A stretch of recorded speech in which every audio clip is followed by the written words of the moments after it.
अनूप।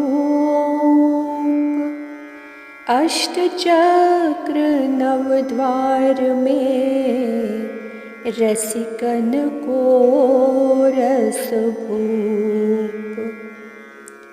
दिव्य सिंहासन राजते सोहत अति अनूप।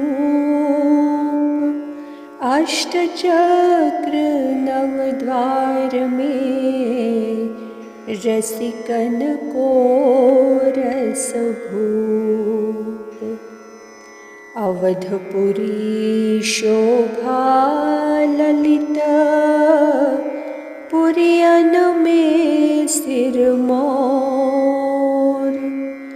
मृदुला के हैं प्राण धन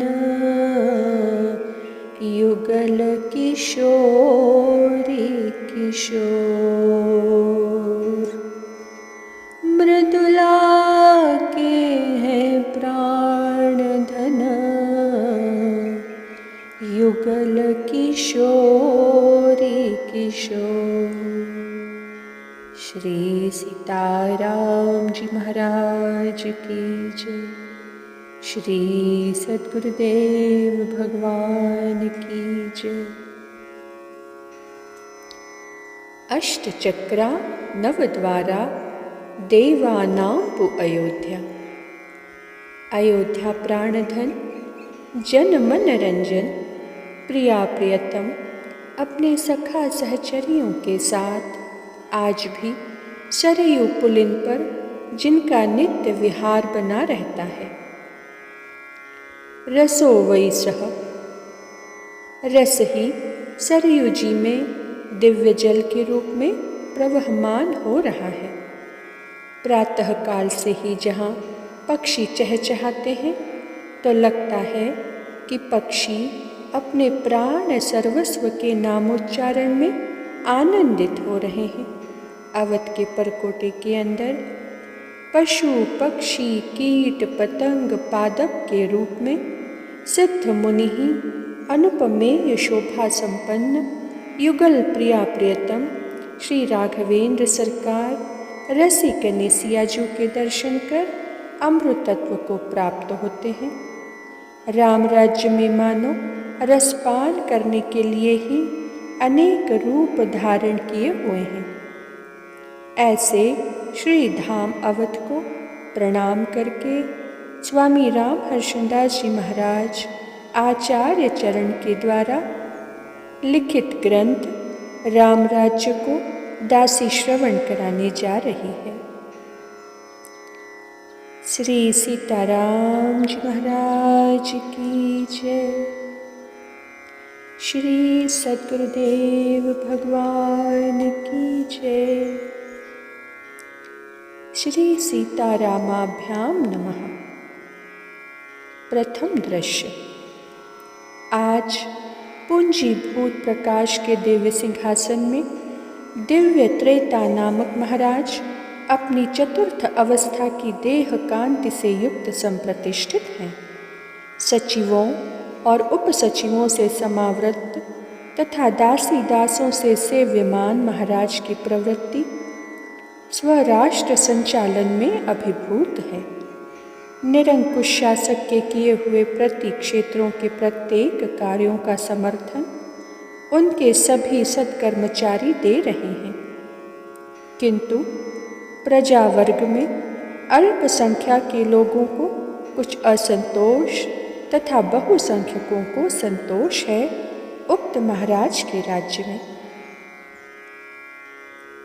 प्रहरी का प्रवेश। प्रणाम करता हुआ महाराज के जीवन की जय जयकार हो। चिरंजीवी हो। कहो द्वारप, अकस्मात आने का क्या कारण है असमय में? मुख मुद्रा आश्चर्यदर्शी व्यक्ति जैसी प्रतीत हो रही है तुम्हारी। महाराज, द्वार में एक परम तेजस्वी महापुरुष खड़े हैं। आंखें सीधे उनकी ओर देखने में सक्षम नहीं होती। वे कोई स्वतंत्र चक्रवर्ती महासम्राट जैसे सर्वलक्षणान्वित प्रतिभा संपन्न हैं। आपसे मिलने के लिए आपके अनुशासन की प्रतीक्षा में हैं वे। कहिए, क्या आज्ञा है? हाँ हाँ, अवश्य, अविलंब सादर। उन्हें यहाँ ले आने में विलंब का आलंबन मत करो।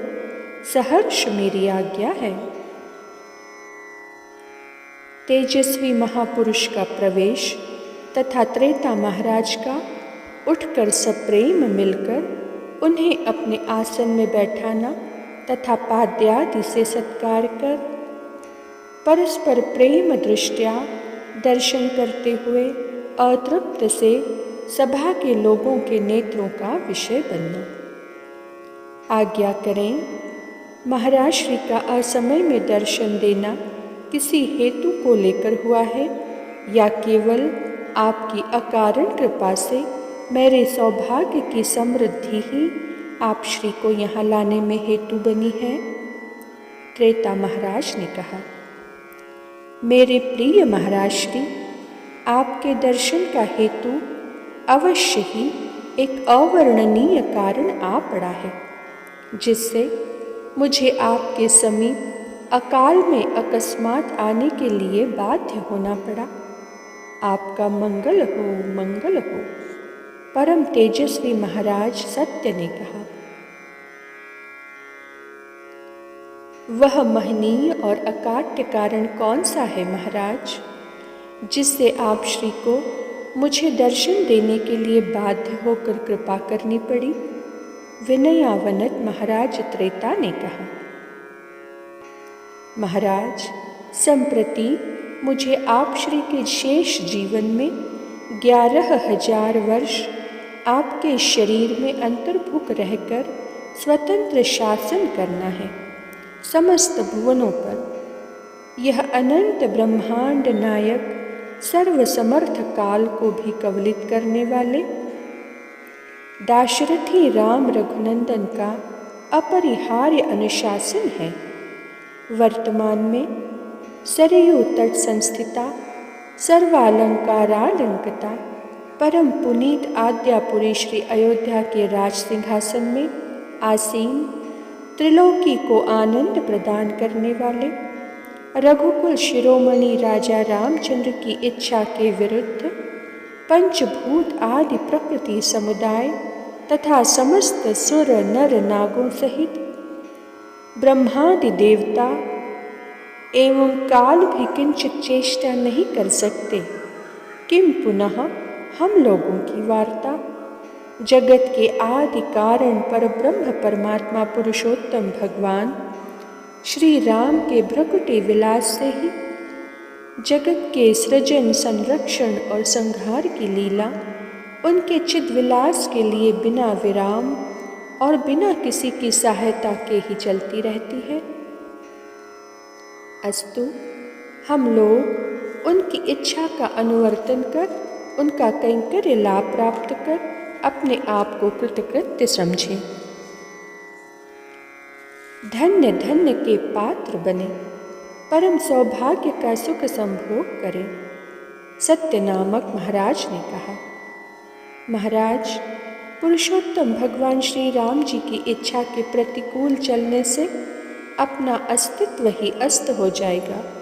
अस्तु, उनकी अनुकंपा से सांप्रत संप्राप्त उनके कैंकर्य लाभ से लाभान्वित होना परम पुरुषार्थ समझना चाहिए हम दोनों को। इसलिए आप मेरे अंतः प्रविष्ट होकर अपने सत्य युग के अनुसार प्राणी समुदाय की जीवन पद्धति का विस्तार और प्रचार प्रसार करें।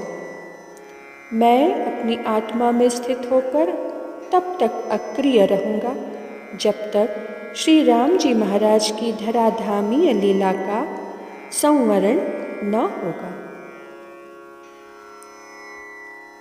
आज की इस दिव्य लीला की चर्चा को वाणी यहीं विराम देती है।